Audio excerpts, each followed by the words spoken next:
ஏஜஸில் நம்ம வந்து சிம்பிளி வந்து எப்போ கால்குலேட் பண்ணாலும் ப்ரெசன்டேஜ்லேருந்து ரெஃபரன்ஸ் வச்சு தான் கால்குலேட் பண்ணணும். ஸோ எனி கிவன் சம்மில் இப்போ இந்த மாதிரி 2 ரேஷியோ கொடுத்துருக்காங்கன்னா, ஸோ இதுதான் இனிஷியல் ரேஷியோ, இது ஃபைனல் ரேஷியோ செகண்டாக கொடுத்துருக்காங்க. சப்போஸ் இது வந்து இப்போ ப்ரெசண்ட்டாக இருக்குன்னா ஃபைனல் ரேஷியோ வந்து எய்தர் பாஸ்ட்டாக இருக்கலாம் ஆர் எல்ஸ் ஃப்யூச்சராக இருக்கலாம். இதில் 4 இயர் ஹென்ஸ்ன்னு கொடுத்துருக்காங்க, or 4 year later, 4 years after அப்படின்னா ஃப்யூச்சர்னு அர்த்தம். பிஃபோர் எகோனா வந்து பாஸ்ட்னு அர்த்தம். ஸோ இது வந்து ரேஷியோ தான். ஸோ ஆக்சுவல் ப்ரெசன்ட் ஏஜ் வந்து சம் காமன் ஃபேக்டரால் மல்டிப்ளை இருக்கும். அதனால தான் வந்து 4x + 4ன்னு கொடுத்துருக்கோம். 4ங்கிறது என்னென்னா 4 இயர்ஸ் சென்ஸு. ஸோ ப்ரெசன்ட் ஏஜில் இருந்து ஒரு 4 வருஷம் எக்ஸ்ட்ரா ஆட் ஆச்சுன்னா, ஸோ 2 ஏஜுக்குமே சம் பர்டிகுலர் ரேஷியோ கிடைக்கும். இதுவே பிஃபோர் எகோன்னு பாஸ்ட்டில் எடுத்துக்கிட்டோன்னா, இப்போ 4 இயர்ஸ் பிஃபோர்னால் -4ன்னு போட்டுருவோம். ஸோ இப்போ இந்த 4ங்கிறது வெறும் ரேஷியோ, 4xங்கிறது வந்து அந்த காமன் ஃபேக்டரோட மல்டிப்ளை ஆனோடனே அந்த ப்ரெசன்ட் ஏஜ். ஸோ இப்போ 4x + 4 வந்து 5 பார்ட்ஸாகவும் ஃப்யூச்சர் ரேஷியோவில், 5x + 4ங்கிறது 6ங்கிறது வந்து ஃப்யூச்சரில் வந்து ஒரு ரேஷியோவாக இருக்கும். இதுக்கு எது எக்ஸ்லாம் போடுறதால இப்போ இது ஈக்குவேட் பண்ணோன்னா இந்த காமன் ஃபேக்டரோட வேல்யூ வந்து கிடச்சிரும். காமன் ஃபேக்டரோட வேல்யூ கிடச்சிட்டா கொஷினில் என்ன கேட்டிருக்காங்க, பர்சன்டேஜ் ஆஃப் பி. அப்போ பியோட வேல்யூ வந்து 5xங்கிறதுனால x = 4. So y(x1) 20. சேம் தான் இதுலேயும். ஸோ சேம் அதே தான் பண்ணியிருக்கோம். இதில் என்ன ஒன்றுனா, after 11 years from now the ratio will be ratio of the ages வந்து என்ன கொடுத்துருக்காங்க. இது ப்ரெசன்ட் ஏஜோட ரேஷியோவான்னு கேட்டால் கிடையாது, இது 10 இயர்ஸ் பிஃபோர் இந்த ரேஷியோ. ஸோ அப்போ 10 இயர்ஸ் பிஃபோர்னால் இதிலிருந்து இந்த 15லேருந்து 9ஆக மாறுறதுக்கு இந்த 15 பார்ட்ஸு 9 பார்ட்ஸாக மாறுறதுக்கு 10 இயர்ஸ் + 11 இயர்ஸ் ஆகியிருக்கு. அதனால தான் இங்கே மைனஸ் போடாமல் 21ன்னு போட்டிருக்கிறேன்.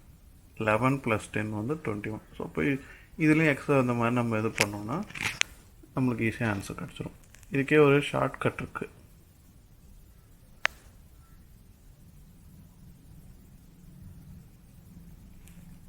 ஸோ இது one of the example of past ratio. இப்போ கரண்ட் ரேஷியோலேருந்து பாஸ்ட்டுக்கு போகிறதுனால மைனஸ் போட்டிருக்கோம். ஸோ இவ்வளோ காம்ப்ளிகேட்டடாக போடாமல், ஸோ நம்ம பாஸ்ட் ரேஷியோனா மைனஸ் போடணும், ப்ரெசன்ட் ரேஷியோனா இந்த மாதிரி போடணுங்கிறத விட்டுட்டு நார்மலாகவே ஒரு டைம் டிஃப்ரென்ஸ் எவ்வளோ இருக்குது. இப்போ இதில்னா 10 + 11 21 இருக்குது, அந்த மாதிரி இருக்கு இல்லையா. ஸோ இதெல்லாம் நம்ம வந்து கால்குலேட் பண்ணுறதுக்கு இந்த மாதிரி ரொம்ப தப்பு பண்ணிவிடுவோம். அதனால் நம்ம என்ன பண்ணலாம்னா, ப்ரெசன்ட் ரேஷியோ இருக்குதா, present ratio 5x 6 10 13. So 6 × 10 60 -5 × 13 65. So இதுக்கான டிஃப்ரென்ஸ் தான் நம்மளுக்கு தேவை. ஸோ -5 + 5லாம் போடுறதால 5xன்னு வச்சுக்கணும். இதுக்கான டிஃபரன்ஸ் 5x = நம்ம ஃபைனல் ரேஷியோ கிடச்சது இல்லையா, அந்த ஃபைனல் ரேஷியோ ரெண்டுத்துக்குமான டிஃபரன்ஸ் எவ்வளோன்னு பார்க்கணும். ரெண்டுத்துக்குமான டிஃபரன்ஸ் வந்து 13 - 10ங்கிறது வந்து 3. So 3 times the year difference. So previous கேஸில் இங்கே 21 இங்கே 4 இந்த மாதிரி நம்ம இயர் டிஃபரன்ஸ் இருக்கு இல்லையா, year difference multiplied by difference between the ratio of second ratio. So 3 × year difference 5. So நம்மளுக்கு x = இங்கேயும் x = 3 கிடச்சிருக்கு. இந்த ட்ரெடிஷ்னல் மெத்தட்லேயும் x = 3 கண்டுபிடிச்சிருக்கோம். ஸோ இது வந்து ஈஸியர் மெத்தட். இது தான் இங்கே பண்ணியிருக்கோம். ஸோ ஃபஸ்ட்டு ரேஷியோ எடுத்துக்கிறோம், செகண்ட் ரேஷியோ எடுத்துக்கிறோம், ரெண்டுத்தையும் கிராஸ் மல்டிப்ளை பண்ணி டிஃபரன்ஸ் கண்டுபிடிச்சிட்டோம். அண்ட் தென் என்னென்னா டோட்டல் இயர் டிஃபரன்ஸ் என்னென்னு எடுத்துக்கிட்டு the difference between second ratio, elements of second ratio எடுத்து அது கூட மல்டிப்ளை பண்ணி இங்கே இதில் இந்த கிராஸ் மல்டிப்ளிகேஷனில் கிடச்சது இதோட டிவைட் பண்ணால் நம்மளுக்கு எக்ஸ் கிடச்சிடும். எக்ஸுங்கிறது ப்ரெசன்ட் ரேஷியோவோட ஒரு எலமெண்ட்டுன்னு வச்சுக்கோ. ஸோ இதே மெத்தடை நம்ம வந்து எப்போ வேணாலும் எம்ப்ளாய் பண்ணிக்கலாம். இப்போ ஏஜஸ் கொடுத்துட்டாங்க அண்டு செகண்ட் ரேஷியோவும் கொடுத்துட்டாங்க. நம்மளுக்கு என்ன கேட்குறாங்கன்னா, how many years ago வந்து இவங்களுக்கு வந்து இந்த 3.5ங்கிற ரேஷியோ கிடச்சிருக்குன்னு கேட்குறாங்க.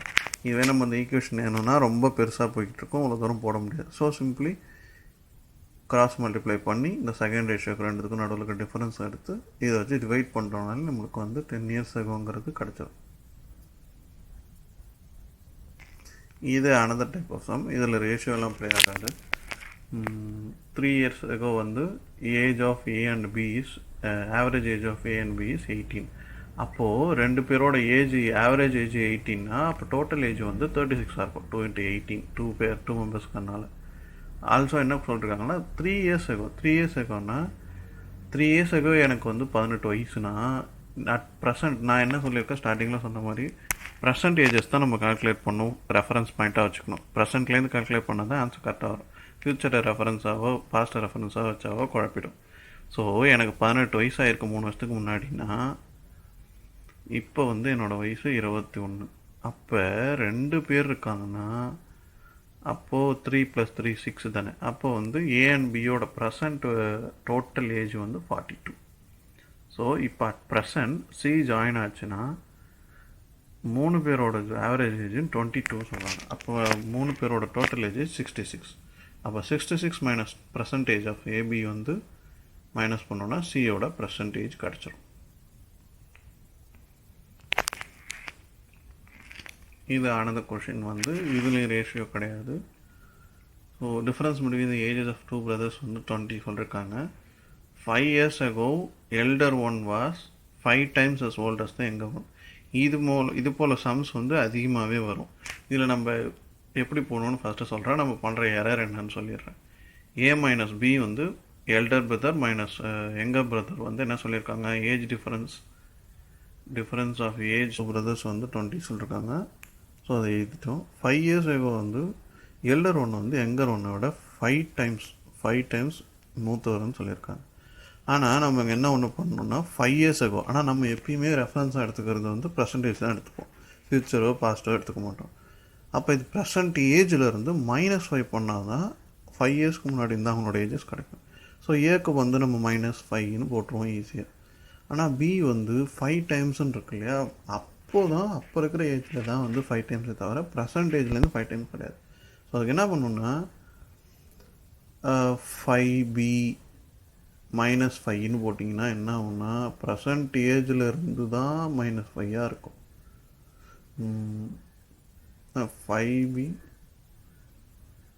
5b -5ங்கன்னா ப்ரெசன்ட் ஏஜ்லேருந்து -5 இருக்கும். ஆனால் அதை அப்படி போடக்கூடாது, தப்பு. ஸோ அதுக்கு என்ன பண்ணணும்னா அன்னைக்கு ஏஜ் என்ன, அன்னைக்கு பியோட ஏஜ்னா இன்னையிலேருந்து 5 yearsக்கு முன்னாடி இருந்த ஏஜ் தான் பியோட அன்னைக்கு ஏஜ். ஸோ அப்போ என்ன பண்ணால் b - 5ன்னு ஹோல் பிரேசஸில் போட்டு அதுக்கப்புறம் 5ஆல் மல்டிப்ளை பண்ணணும். அப்போ என்ன ஆகும், 5b -20 + 25 ஆகும். ஸோ இதை நம்ம ஈக்குவேட் பண்ணோன்னா ஒரு ஈக்குவேஷன் கிடைக்கும். அதுதான் இந்த ஈக்குவேஷன். இப்போ இந்த ஈக்குவேஷன் நம்ம வந்து லீனியர் ஈக்குவேஷன் சால்வ் பண்ணுற மாதிரி தான். a - b 0, அப்புறம் வந்து 4b, இது வந்து 14 வரும். இப்போ பியோட இது வந்து ஒரு சம் வேல்யூ கிடைக்கும். ஸோ இதை வச்சு நம்ம ஈக்குவேட் பண்ணி ரெண்டு பேரோட ஏஜஸ் நார்மலாக லீனியர் ஈக்குவேஷன் சால்வ் பண்ணுற மாதிரி தான் இது. இது எதுக்குன்னா சம்டைம்ஸ் வந்து ட்விஸ்டடாக கேட்பாங்க. இதில் எதுவுமே பெரிய மேத்தமெட்டிக்ஸே கிடையாது. இதில் ஜஸ்ட்டு அந்த வேர்ட்ஸ் வந்து ட்விஸ்ட் பண்ணிருப்பாங்க. If age of Kavita is 25ன்னு கொடுத்துட்டாங்க. இது straight forward. Twice the age of Geeta and sister Sita is 62. Twice the age of Geeta only. நம்ம மட்டும் பிரேசஸ் போட்டு 2 ஹோல் ப்ராக்கெட் ஆஃப் ஜிஎஸ்லாம் போடக்கூடாது. 2gs + s = 62 கொடுத்துருக்காங்க. அதே மாதிரி தான் twice the age of s and g is 64. Twice the age of both s அண்ட் sgனா தான் நம்ம வந்து ப்ராக்கெட் போட்டு இங்கே 2 பண்ணணும். ஸோ இந்த ஈக்குவேஷன் எழுதியாச்சு. இது simply again linear equation solve பண்ணுற மாதிரி சால்வ் பண்ணி ஆன்சர் எடுத்துக்க வேண்டியதான். இந்த மாதிரி லாங்குவேஜ்லேயும் விளையாடுவாங்க. லாங்குவேஜில் போய் சிக்கிடக்கூடாது. இது ஆனால் சிம்பிள் சம்மாக இருக்கும். அந்த வேர்ட்ஸை வந்து ட்வைஸ்ன்னு கொடுத்துருக்காங்களா, ட்வைஸ்ன்னு கொடுக்கும்போது போத்துன்னு கொடுத்துருக்காங்களா, இல்லை ஒன்லி ஒன்னா, இந்த மாதிரி பசல் சால்வ் பண்ணுற மாதிரி இதுலேயும் வந்து லாங்குவேஜில் ப்ளே பண்ணுவோம். ஸோ இது வந்து அந்த பிரதர்ஸ் அந்த மாதிரி தான் இதுவும். ஆர்ஸ்வாதம் இந்த மாதிரி வந்து நிறைய பேர் இருக்கும்போது என்ன பண்ணும், நிறைய பேர் இன்வால்வ் ஆகிருக்கும்போது ஏஜஸ் போலவே மிக்சர் அலிகேஷனையும் போடலாம். மிக்சர் அலிகேஷனில் இந்த அலிகேஷன் டைப் இல்லாமல் நம்ம மற்ற டைப்ஸ் மட்டும் சொல்லலாம். அலிகேஷன் வந்து நார்மலாக பார்த்தோன்னே இதான் கண்டுபிடிச்சிடலாம். ஸோ அலிகேஷன் டைப் தவிர்த்து மற்றதெல்லாம் எப்படி போடலாம் அப்படின்னு பார்க்கலாம். ஸோ வெசலில் வந்து 2:1 ரேஷியோவில் மில்க் அண்ட் வாட்டர் இருக்க சொல்லியிருக்காங்க. If 15 liters of the mixture is taken out and replaced with water, then ratio வந்து 7:5 மாறுது. என்ன சொல்லியிருக்காங்கன்னா 2:5ங்கிறது ரேஷியோ தான். ஸோ ஒரு காமன் ஃபேக்டரோட மல்டிப்ளை ஆகியிருக்கோம். அப்போ தான் அந்த total quantity of the mixture 2x + 1xங்கிறது தான் total quantity of the mixture. எக்ஸுங்கிறது ஒரு காமன் ரேஷியோ. ஸோ 3xங்கிறது டோட்டல் குவான்டிட்டி. ஸோ எவ்வளோ எடுக்கிறாங்க அந்த 15 லிட்டர்ஸில் எத்தனை வந்து எவ்வளோ லிட்டர் வந்து மில்க்கு எவ்வளோ லிட்டர் வாட்டர் இருக்குது கண்டுபிடிக்கணும்னா அந்த டோட்டல் இதால் டிவைட் பண்ணோன்னா 5 பார்ட்ஸ் கிடைக்கும். அப்போ 2 பார்ட்ஸ் மில்க்குங்கிறது 10 லிட்டர்ஸ் எடுக்கிறாங்க. 2 பார்ட்டுங்கிற இன்னும் எக்ஸ் நம்ம இந்த நார்மல் ஆக்சுவல் குவான்டிட்டி வந்து ஒரிஜினல் குவான்டிட்டி நம்ம என்ன கண்டுபிடிக்கலாம். இப்போ 2x - 10 அண்ட் எக்ஸுங்கிறது வாட்டர் -5 1 பார்ட் தான் எடுக்கிறாங்க. வாட்டர் 15 லிட்டர்ஸ் எடுக்கிறாங்கன்னா அப்போ 1 பார்ட்டுங்கிறது 5 லிட்டர்ஸாக தான் இருக்கும். ஸோ எடுத்துட்டாங்க. அப்போ என்ன பண்ணுறாங்க, செகண்டாக ரீப்ளேஸ்டு வித் வாட்டர். அந்த 15 litre of mixture actual mixture எடுத்துகிட்டு மில்க் ப்ளஸ் வாட்டர் எடுத்துகிட்டு 15 லிட்டர்ஸ் பியூர் வாட்டர் மட்டும் கலக்கிறதுனால இங்கே +15 நம்ம எழுதிட்டோம். ஸோ அண்ட் தென் நெக்ஸ்ட் ஸ்டெப்பில் வந்து +10 மாறிட்டோம். நம்ம போன இதில் வந்து ஏஜஸில் பார்த்துருப்போம் 1 மைனஸாக இருக்கும் டினாமினேட்டர் டினாமினேட்டர்லேயும், இல்லைன்னா 1 ப்ளஸ்ஸாக இருக்கும். ஸோ அப்போ வந்து இது ஈஸியாக இருந்துச்சு. இப்போ வந்து நம்ம அந்த சொன்ன மாதிரி 2 1 7 5 இனிஷியல் மிக்சரை வச்சுட்டு நம்ம இந்த மாதிரி இப்படி கிராஸ் மல்டிப்ளைலாம் பண்ண முடியாது. ஸோ அதுக்கு வந்து ஃபஸ்ட்டு இந்த மாதிரி நம்ம ட்ரெடிஷ்னல் மெத்தட் யூஸ் பண்ணி எக்ஸ் கண்டுபிடிச்சிட்டு டோட்டல் மிக்சரோட வேல்யூ 3xோட வேல்யூ என்னன்னு நம்ம கண்டுபிடிக்கலாம். ஆர்எல்ஸ் இன்னொரு வேவும் இருக்குது. இன்னொரு வே என்னென்னா மைனஸ்னு இருந்துருச்சு, ஏதோ ரீப்ளேஸ் பண்ணல, ஒன்லி வெளியில் எடுக்க மட்டும்தான் செய்கிறாங்க, மைனஸ்ன்னு இருக்குது. அப்படின்னா நம்ம என்ன பண்ணணும்னா 7 × 10 இது ரெண்டுத்தையும் மல்டிப்ளை பண்ணணும், இது ரெண்டுத்தையும் மல்டிப்ளை பண்ணணும். ஸோ இங்கே வந்து மைனஸ்ன்னு இருந்துச்சுன்னா இங்கே கிடைச்ச வேல்யூஸை மைனஸ் பண்ணணும், ++ன்னு இருந்தாலும் மைனஸ் பண்ணணும். இப்போ இங்கே கிடைச்சது வந்து 70 50. ஸோ மைனஸ்+ன்னு இருக்கிறதுனால என்ன பண்ணணும்னா ஆட் பண்ணிக்கணும். ரெண்டு வேல்யூஸும் ஆட் பண்ணிக்கிட்டால் 120 டிவைடட் பை செகண்ட் ரேஷியோ கிடச்சது இல்லையா. ஸோ செகண்ட் ரேஷியோ கிடச்சதை வச்சு இதுங்க ரெண்டுத்தையும் மைனஸ் பண்ணணும்.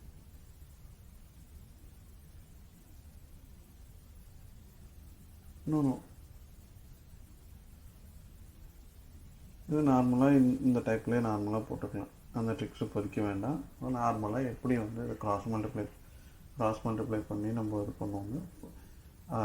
10x - 50 = 7x + 17 போட்டு எக்ஸை கண்டுபிடிச்சி டோட்டல் வேல்யூவில் நம்ம சப்ஸ்டிட்யூட் பண்ணி ஆன்சர் கண்டுபிடிச்சிக்கலாம்.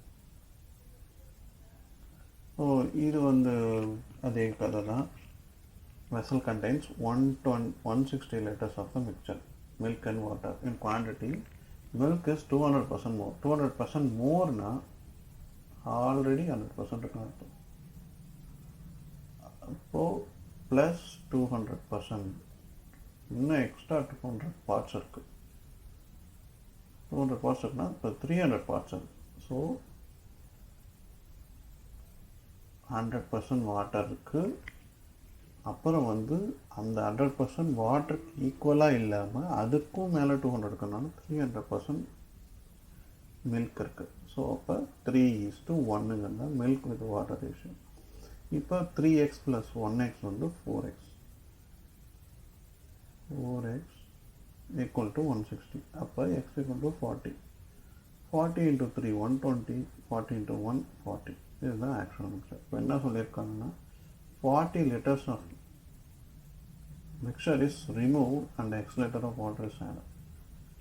40 liters நான் எப்படி டோட்டல் பார்ட்ஸ் வந்து 4, அப்போ 40 டிவைடட் பை 4ங்கிறது 10.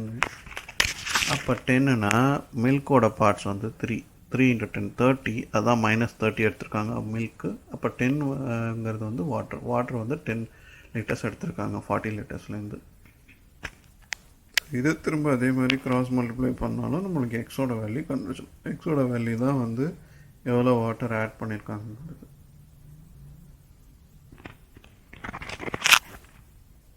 இது வந்து removal and replacement concept. So இப்போ அதே மாதிரி எவ்வளோ வாட்டருக்கு எவ்வளோ மில்க் இருக்குன்னு நம்ம கண்டுபிடிச்சிட்டோம். எக்ஸோட வேல்யூ கண்டுபிடிச்சி எக்ஸோட வேல்யூ 4ன்னா அப்போ 4:1 வந்து மில்க் அண்ட் வாட்டர் இருக்குன்னா 4 4s are 16, 4 1s are 4. So அதான் 16:4ன்னு கண்டுபிடிச்சிட்டோம். என்ன சொல்லியிருக்காங்க, 5 liters of mixture is 5 liters of mixture is ரிமூவ்டுனா 4 லிட்டர் மில்க்கையும் 1 லிட்டர் வாட்டரையும் ரிமூவ் பண்ணிவிட்டு 4 லிட்டர் வாட்டர் ஆட் பண்ணிப்பாங்க. 12:7 இருக்குது. இப்போ இதில் நம்ம வந்து 5 லிட்டர்ஸ் இப்போ எப்படி பிரித்து எடுக்கிறது? 5 லிட்டர்ஸை இப்போ இதில் 5 லிட்டர்ஸை வந்து 5 டிவைடட் பை 19 போட்டோம்னா காம்ப்ளிகேட்டடாக வரும். ஏன்னா டோட்டல் பார்ட்ஸ் இப்போ முன்னாடி தான் டோட்டல் பார்ட்ஸ் வந்து 4:1 இருந்துச்சு. இப்போ வந்து 5 லிட்டர்ஸ் ஆஃப் மிக்சரை எடுத்துகிட்டு வாட்டர் ஆட் பண்ணோன்னே ஆக்சுவல் ரேஷியோ வந்து 12:7 ஆகிடுச்சு. இப்போ நீ செகண்ட் ஸ்டெப்புக்கும் என்ன சொல்லியிருக்காங்க, the process is repeated one more time சொல்லுவோம். 1 more time பண்ணாங்கன்னா அப்பயும் 5 லிட்டர்ஸ் எடுத்துருப்பாங்க. ஸோ அந்த இது மாதிரி இருக்காது குவான்டிட்டி. ஸோ அப்போ 5 லிட்டர்ஸ் டிவைடட் பை டோட்டல் வந்து 12 + 7 19. ஸோ நம்ம 5 லிட்டர்ஸில் 19ங்கிறது 1 பார்ட் எக்ஸ் ஈக்குவல் நம்ம கண்டுபிடிக்கிறது ரொம்ப கஷ்டம். ஸோ அதுக்கு என்ன பண்ணலான்னா ஏதாவது ஒரு குவான்டிட்டி ஐதர் வாட்டரையோ இல்லை மில்க் எடுத்துக்கணும். நம்ம வந்து மில்க் எடுத்துக்குவோம். மில்க் எடுத்துகிட்டு ஃபஸ்ட்டு டைம் மில்க் எவ்வளோ ரிமூவ் பண்ணாங்க, 4 லிட்டர்ஸ். ஸோ 4 லிட்டர்ஸ் மில்கில் ரிமூவ் பண்ணால் 16 - 12 வந்து 4. அப்போது 16 - 4 12. ஸோ ஃபஸ்ட் டைம் ரிமூவ் பண்ணும்போது 12 பார்ட்ஸ் இருக்கும். ஸோ செகண்ட் டைமுக்கும் அதே மாதிரி சக்ஸஸிவ் பர்சன்டேஜ் மெத்தட் ரேஷியோ மெத்தடில் நம்ம காம்பவுண்ட் இன்ட்ரெஸ்ட் போடுவோம் இல்லையா, அதே மாதிரி நம்ம ட்வைஸ் போட்டுக்கணும். ட்வைஸ் போட்டுட்டோம்னா இது 4 டேபிளில் கேன்சல் பண்ணால் 3/4 வரும். ஸோ இப்போ 4 and 4 வந்து 16 கேன்சல் ஆகி 9 லிட்டர்ஸ் ஆஃப் மில்க்குங்கிறது தான் ஆக்சுவல் ஆன்சர். அப்போது டோட்டல் மிக்சர் 20 லிட்டர்ஸ்னால் இப்போ வாட்டர் வந்து இந்த மாதிரி ஆட் பண்ணதுனால வாட்டர் ஃபைனல் மிக்சரில் எவ்வளோ இருக்கும், 11 லிட்டர்ஸ் இருக்கும்.